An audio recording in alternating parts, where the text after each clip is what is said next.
From the 22 News Broadcast Center, this is 22 News at 6:30 a.m.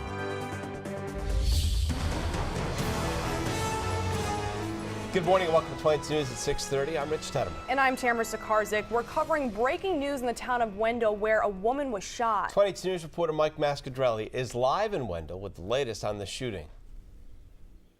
I'm in the center of Wendell outside the Wendell Police Department. A woman was allegedly shot by a man in this town not too far away from here overnight. Her condition is still unclear at this time. Both Wendell Police and State Police are investigating this shooting together. Here's a map showing exactly where the shooting took place. According to the State Police Barracks in Athol, state troopers, they were called to the town of Wendell after a woman was allegedly shot by a suspect near West Street. The Barracks dispatch told 22 News the woman's son called in the shooting. They said the woman was shot by a man who knew the woman. State police have been at 179 West Street investigating all morning. When 22 News first got there around 2 o'clock, state troopers had West Street closed off, conducting their investigation. We just went back there. The road is now back open to traffic. West Street intersects with Montague Road and Locks Village Road. It's about a 5-minute drive away from Wendell's center. I just spoke with the Wendell Police Department. They're not releasing any information at this time. Both they and the state police are referring all questions to the Northwestern District Attorney's Office. We're working to get you new information on the shooting, and we'll update you both on air and online at WWLP.com. Live in Wendell, Mike Mascadrelli, 22 News. We're also covering breaking news in Chicopee this morning. Police are looking for a suspect in an early morning shooting. Chicopee police officer Matt Costa told 22 News the shooting happened inside a business on Griffith Road around 1:15 this morning. He said they're working to find out a description of the vehicle the suspect could be in. State Police Trooper Matthew Graney told 22 News they're assisting Chicopee police in the search for that vehicle, possibly connected to the shooting. 22 News will continue to update you on this story with any new information, both on the air and online at WWLP.com. And a New York City police officer is dead after she was shot in her patrol vehicle. The officer and her partner were sitting in a marked police cruiser when a suspect fired through the window, shooting the officer in the head. The suspect then ran but was soon spotted by 2 other officers. When they approached him, he allegedly pulled out a gun before being shot and killed. Mayor Bill de Blasio called the incident painful, especially after the 4th of July celebrations. NYPD Police Commissioner James O'Neill called it an unprovoked attack. And now, the 22 News Storm Team forecast with meteorologist Jennifer Paye. 6:32 Wednesday morning. We're starting off the morning with a nice range of 50s out there. 54 in Springfield, 56 in Westfield, 55 in Northampton, 58 in Greenfield, 52 in Orange, and 54 in Pittsfield. Our dew points also in the 50s. This is the amount of moisture in the air. Very comfortable and pleasant start. I do expect dew points to rise just a tad, getting up into the mid to upper 50s, and what that means, it's still going to be comfortable throughout the day today. Just expecting low humidity, and enjoy it while it's here because the humidity will be returning as we continue throughout the week. ESP Live Doppler radar is dry sunshine, light winds, low humidities, no complaints. High temperature getting up slightly above average in the mid 80s. I'll let you know how long we'll be feeling those 80s in our 22 News Storm Team 70 forecast. Time now 6:33, and thousands of people gathered for the Spirit of Springfield's 4th of July festivities Tuesday night. Star Spangled Springfield started off with celebrations with a performance from the 215th Army Band and a flyover from Barnes Air National Guard Base. The event was emceed by Mass Appeal hosts Lauren Zenzi and Danny New, and people were decked out in red, white, and blue, proud to celebrate the USA. Our nation is so important. We are the greatest place to live in the world, and we're so appreciative of where we live and what our opportunities are here. And of course, fireworks capped off the night, launched from Memorial Bridge at 9:30, all choreographed to patriotic music. The bridge was closed due to the event, of course, but has since reopened.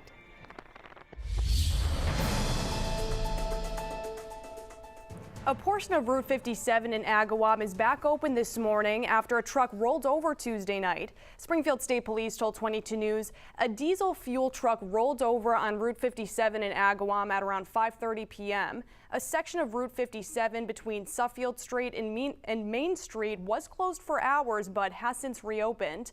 The crash was considered a level 2 hazardous material situation. It took firefighters and emergency crews hours to clean up that crash.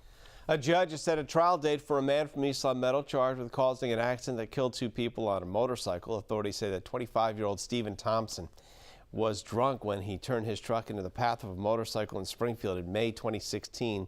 The crash killed 23-year-old Kyle Chapdelaine and 22-year-old Jaleesa Diaz, who was scheduled to graduate from Springfield College 3 days later. Thompson is charged with driving under the influence. The trial is set to start November 1st. 3 people are dead after their house in Ludlow caught fire on the 4th of July. Ludlow firefighters were called to 68 Newberry Street at around 6:30 Tuesday morning. When firefighters got there, the house was completely engulfed in flames. One neighbor told 22 News he was shocked when he woke up and saw what was happening outside. We were outside this morning. I walked my dog early in the morning and there was nothing. Like, nothing. It didn't show signs, not anything. So it was when I woke up again and seeing like the whole street was blocked off, it was chaotic. And just to pass away like this was horrible. A very tragic situation there. The names of the victims killed in that fire have not yet been released. The state fire marshal's office is now trying to figure out how that fire started. A woman was taken to the hospital after a fire at her home in East Hampton Tuesday afternoon. Firefighters were called to 12 West Street around 12:30. East Hampton Fire Chief David Motter told 22 News the woman who lives in the home was taken to the hospital after she was overcome by smoke. Chief Motter said that the cause of the fire is not yet known, but the woman told firefighters that she had candles burning in the house before the fire started. A police officer in Attleboro is recovering after a suspect attempted to steal his police cruiser. 19-year-old Christopher Velas was allegedly under the influence of drugs when he attempted to steal the officer's cruiser Saturday. Police said he attacked the officer as he was getting out of his cruiser. The officer suffered a broken ankle and cuts. Velas was ordered held without bail. He's facing several charges, including carjacking and assault and battery. Time now, 6:37. 3 people were injured when a home exploded in Missouri on Tuesday. The home in St. Joseph was reduced to a pile of rubble. Police say that 3 people were pulled from the home by neighbors who came to the rescue. 2 men and a woman were taken to a hospital with injuries but are expected to be okay. The cause of the explosion is under investigation. The man accused of kidnapping an exchange student who went missing in Illinois will be in federal court today for a bond hearing. 27-year-old Brent Christensen was arrested last Friday in connection with the June 9th disappearance of Ying Zhang. Christensen is accused of kidnapping the University of Illinois student who was last seen getting into a car he was driving.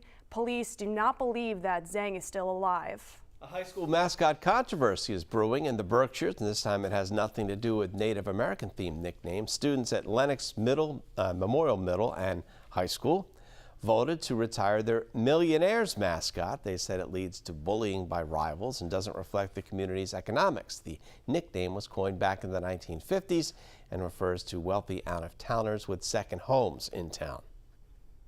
A trial that challenges a Massachusetts law requiring voters to register at least 20 days before an election is set to begin. The lawsuit asks the court to declare the law unconstitutional and order the government to end its enforcement. The ACLU says the registration cutoff deprives thousands of potential voters in Massachusetts. The trial is scheduled to begin today in Suffolk Superior Court. Over 600 people in Massachusetts became citizens of the United States on Tuesday. The naturalization ceremony is the annual 4th of July event at Hampshire County Superior Court. This year, 49 people from 46 different countries gathered on the courthouse lawn to take the oath of allegiance and officially become citizens of the United States. It was a dream for all of us to be here. It's for being a better person and to be in a great country like this, where everybody can get their opportunity to do whatever they want to dream for.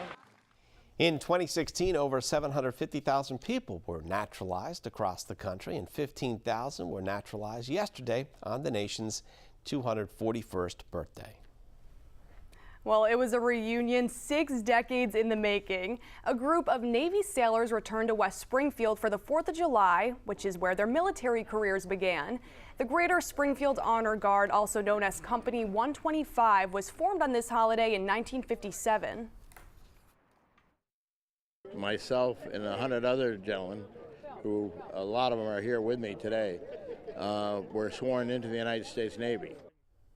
More than a dozen members of the Honor Guard reunited, many of them now 80 years old. The group also paid tribute to two of their members who never came home. Veterans and residents lined the streets of Westfield for the Hampton Ponds Association's 4th of July parade. They were decked out in red, white, and blue, waving flags as the parade came down North Road. And they told 22 News that they came together with friends and family to celebrate freedom. It's a free country, and that's what I fought for, and that's what a lot of other guys fought for. Freedom, freedom of speech, freedom to go to church, wherever they wanted to. It was the 61st 4th of July parade in the city of Westfield.